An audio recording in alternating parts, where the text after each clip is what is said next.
ආයුබෝවන් ආදරණීය දුවේ පුතේ අදත් ඔයාලා එකතු වෙලා ඉන්න මැත්ස් විත් දුමින්දු YouTube channel එකත් එක්ක ඉතින් වෙනද වගේ මදත් මම ගෙනහලා තියෙනවා මේවර ශිෂ්‍යත්ව විභාගයට එයි කියලා මම අනුමාන කරන ගණිත ගැටලුවක් විසඳන ඉතාමත් පහසු ගැටලුවක්. ඉතින් අපි වැඩි කතා නැතුව යමු අද දවසේ ගණිත ගැටලුව මොකක්ද කියලා බලන්න. එක්තරා පුද්ගලයෙක් ලොතරැයි ජයග්‍රහණය කෙරෙන ලද මුදලින් 7න් 2ක් තම පුතුටද 9න් 2ක් තම දියණියටද ලබා දුන්නි. එසේනම් වැඩිම කොටසක් හිමිවන්නේ ඔහුගේ පුතාටද දියණියටද?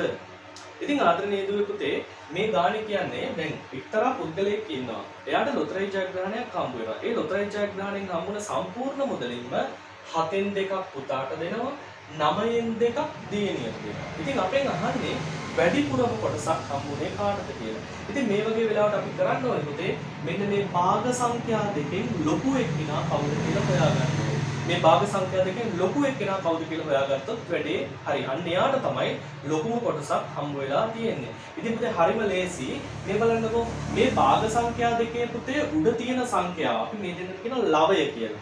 මේ ලවය සමාන අවස්ථාවල පුතේ කවුද ලොකු කවුද පොඩි කියලා බලා ගන්න හරිම ලේසි. මෙන්න මේ කාරණාව කරොත් මෙන්න මේ විදිහ කරොත් ඔයාලට කවදාවත් වරදින්නේ නැහැ. ඊටමත් පහසුවෙන් කවුද ලොකු කවුද පොඩි කියලා හොයාගන්න පුළුවන්. මෙන්න බලන්න මම කරන වැඩේ මං හිතනවා පුතේ මේ තියෙන්නේ පාන්ගෙඩි දෙකක් 7 දෙනෙක් එක්ක කාලා. ඔයා හිතන්නකෝ පාන්ගෙඩි දෙකක් ඔයා යාළුවෝ 7 දෙනෙක් එක්ක කනවා.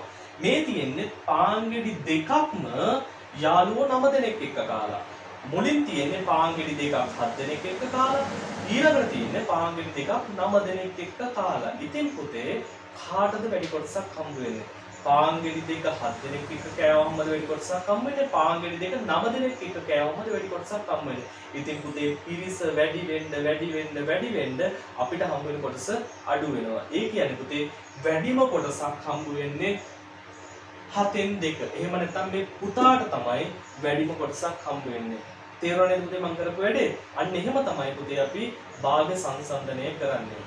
ඉතින් පුතේ එහෙනම් වැඩිම කොටසක් හම්බ වෙන්නේ එයාගේ කාටද? එයාගේ පුතාට තමයි පුතේ වැඩිම කොටසක් හම්බ වෙන්නේ. එහෙම නැත්නම් ලොකුම භාගය වෙන්නේ මෙතනින් කීයද? 7න් 2 කියන භාගය. ඉතින් අපි ඊටමත් පහසුවෙන් හොයාගත්ත පුතේ මේ දෙන්නගෙන් කවුද ලොකුම භාගය කියලා. ඉතින් ආදරණීය දුවේ පුතේ තව පුංචි කාරණාවක් තියෙනවා මතක් කරගන්න. ඉතින් ළඟ වෙන ශිෂ්‍යත්ව විභාගය සඳහා විශේෂ ගණිත ගැටළු පන්තියක් මම ආරම්භ කළා තියෙනවා. ඉතින් ඒ සඳහා සහභාගී වෙන්න අවශ්‍ය කවුරු හරි ඉන්නවනම් පහලින් තියෙන මගේ WhatsApp නම්බර් එකට ඔයාගේ ලස්සන නමයි පාසලයි සඳහන් කරලා මැසේජ් එකක් ගන්න. එහෙනම් මේ වගේ ගණිත ගැටලුවකින් නැවතත් හමු වෙනකම් ඔයාලා සියලුම දෙනාට සුබ දවසක්.